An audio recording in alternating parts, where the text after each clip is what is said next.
Hello there, ladies and gentlemen of YouTube, and welcome back to the Talos Principle. And we're on World C right now. We're gonna start off with number 1, which has a bunch of red sigils and a signal star. Nothing is ever as it appears on the surface. I guess that's the lesson I want you to take away from all this. You're playing the Talos Principle, a game made by Crow Team. You got this add-on pack with the voice of Serious Sam shouting insults at you instead of Elohim, but even that's an illusion. I'm just a guy in a basement recording studio named John Dick. I'm nobody noteworthy, just a gamer like yourself who got lucky and landed a gig using my voice. We're more alike than you realize underneath all this superficial garbage. I'm pretty sure one of us is supposed to have an existential crisis right now. Maybe. Alright then, we're gonna take a look at a computer terminal and then solve some puzzles. This world, I hope you like looking at this one, because I'll admit, it's definitely one of the prettier ones. But as I said before, I have high hopes that you enjoy looking at this place, because you're gonna be here for a while, and it has nothing to do with the puzzles. You'll get a... you'll just see why later on. What else can I really say? We're also gonna listen to a time capsule too. Sometimes I think about the Middle Ages, about what it must have been like to live in the ruins of a great civilization, to know that so much has been lost. But then I remind myself that while the West sank into darkness, others picked up the pieces. That civilization always survived because the great insights of philosophy and science are not bound to any one culture or people. They belong to all of us, and one day they'll belong to you. Unless someone has already claimed said land, in which case we would be trespassing, but nope, this is Elohim's garden and we are free to roam around because, you know, it's his garden, and he created us. We're the special snowflake star of the show here, so I think it's fair enough to point out that, yeah, we're all pretty special right here, getting to wander around in a very beautiful looking garden. But I mean, just take a look at this. There's even a rainbow too, like this is just the definition of magical in this game. And there's also a really lovely looking castle out there in the distance. That houses one puzzle, which you'll get a chance to see. But of course, we're going to start off. I thought I saw a QR code there, so I wanted to make sure I could read it, but it was just a lie. We're gonna start off with this puzzle right over here, the conservatory, and I do believe it actually has a couple of QR codes right over here. Dog gave up.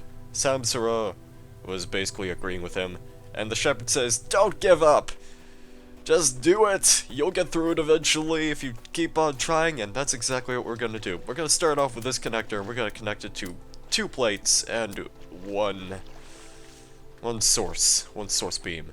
Right in this pool, actually. I think this might give me enough room to actually solve the puzzle really easily, because the odd thing about that pool is that it's just slightly lower compared to the rest of the ground in this area, so we're just gonna connect this laser right here, and grab the other connector to reflect said laser in a different direction, which houses the sigil. I guess I should not, like, place it right directly in front of a wall. And I think my positioning is actually slightly off. You really have to put this in a specific area in order for this to work, which is very, very sad, because it has to be like, I don't know, right there I want to say? Yeah, it's kind of doing a weird intersection thing. Okay, that actually is a pretty good low spot. Just take a look at this, and you'll see what I mean, and that should actually help you solve it. The only reason I positioned it the way before was, I think it was because of kind of finding the star. The star, I'm gonna get last, but it's partially involved with this puzzle and partially involved with another puzzle, so... yeah, that pretty much says it all. As usual, I like to try and go after the stars last, unless they're just pretty much right in my path in a puzzle. Since this world only has a single one, then it's actually slightly more easy. Blowback! This has a bunch of things you can actually interact with.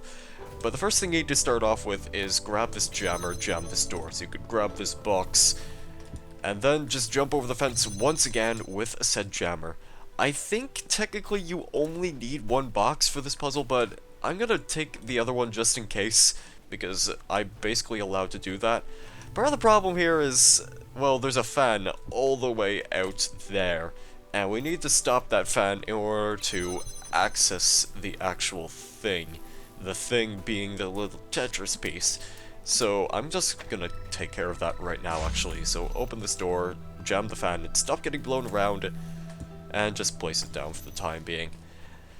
In the meantime, we're just going to start wrangling a few things. We're going to start off by maybe opening this door, I want to say, with this, and then using the jammer to hold it open from this side, sort of like a doorstop, in a much different light of it being a doorstop, I might note. And with this door jammed the way it is, all we need to do is sort of... Okay, now I remember how it works. Aim it at this laser and at that panel, and then place a single box right here. Then reconnect the laser to the blue panel. So that way, that will activate the fan on the other side, and that will carry the box over.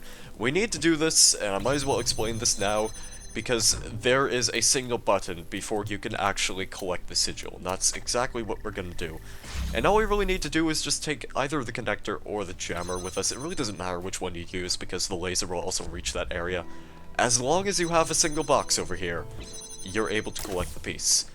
It's as simple as that. Simple as it gets, and a pretty good introduction to most of the puzzles in this area. Hell, I'd say the most of the Easter eggs in this area are probably more difficult than any of the puzzles themselves, which that's saying a lot. I mean, I don't expect Easter eggs to be really easy to find, but oh man, the last one that we're gonna get is just horrible. Horrible to collect, anyway. Not exactly horrible in the sense of the reward being underwhelming. But let's not focus on that. Let's focus on the labyrinth itself, which has a bunch of jammers. And as you're watching me jam a couple of things around, I'm gonna talk a bit about the DLC. You see, this game is going to have DLC at one point. It's called Road to Gehenna, I believe. Now, I think a guy on the Seriously forums said that pretty much everything, well, almost everything is finished about the DLC. I think it's like supposed to be a new map pack with a whole bunch of different maps and such. And how it connects to the story, I don't exactly remember, but I think it's gonna be a grand old time. Now, I am going to be playing this DLC. The question of whether or not when I will be doing it exactly is an entire matter altogether, because it's basically nearly done. I think all they need to do is just like finish localizing it, and then it will basically be released to the public. And I think the Talos Principle will also be getting a console release at one point. I don't exactly know when, but I know that the artwork for it is complete, and it is pretty spectacular looking, actually. I'm gonna try and get that DLC done. It's probably going to be a blind run right as soon as it comes out, and if it sort of like interferes with the middle of this walkthrough, then that's basically poor planning on my part. What I'm basically hoping for right now is that I don't end up in that situation, and, well, hopefully I can actually complete this walkthrough of the main game before I even tackle the DLC, which, that's the dream, at least. I'm not sure if I can make that a success, but I guess we'll see how things play out. We'll play it by ear, and wait until the actual downloadable content is released. So as you've been watching me do stuff for a while right now, I hope it's kinda easy to follow. This is the worst part of the puzzle right here, and I'm probably just going to die. You have to stay right in the center and just walk towards the jammer. No matter how much the mines are beeping at you, don't be afraid. As long as you stick in the middle, they'll never hit you, but it is the most terrifying part for me, personally. I don't like that area at all, because it's just the sound of beeping. All you're hearing is the sound of this incessant beeping, and you know you're probably going to get exploded. You see, we need 3 jammers by the end of this, and part of the problem here is that we need to go to this area for the second jammer first, so there's no really different way you can tackle this. You can't, like, do things out of a certain order. You have to go just, like, straight to the left first in order to collect the second jammer. You saw that we opened this door too, which is necessary to take the first jammer with you in order to collect the second one. And over here is where the third jammer is housed, and you need both of them You don't really need to block the door like this, you just need to take the second one with you and then just grab this. You could jam the main gun turret here now that I think about it, but I like to take them all with me just to be safe, because that's just what I do. Plus, I haven't really tested out if you can just, you know, jam it from there and then be done with it, because, well, I don't do these things. I like to take many jammers with me, as many as possible, in order to have a jammin' good time. So, I'm sorry for making this puzzle a really tedious process where we just run back and forth. And sometimes pay attention to the fact that this game has really good music. I love the soundtrack, I cannot stress this enough.